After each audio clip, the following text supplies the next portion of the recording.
Сонот на Брегалница за историско финале во Купот на Македонија го сруши работнички со дисциплинирана и мощна ефикасна игра на националната арена Филип II во Скопје. По надежните 1:1 од првиот дуел, романтичарите покажаа дека заслужуваат да бидат дел од финалето на националниот куп и со убедливи 3:0 ги совладаа штипските сини. Сонот на Брегалница почна да се руши во 21-та минута, кога Алтипар Маковски го отвори резултатот. Со 1:0 се замина на полувреме и се уште постоеше надеж за штипскиот праволигаш. Но во вториот дел работнички уште еднаш ги покажа своите амбиции и во 59-та минута зголеми на 2:0, а на 5 минути до крајот ги постави конечните 3:0.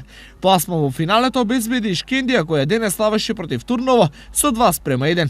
Шанса за одмазда Брегалница ќе има веќе викендов, кога повторно за противник ќе го има работнички, но овој пат во рамките на државното првенство. Со евентуален триумф, штипјани ќе обезбедат пласман и во посакуваниот плей-оф.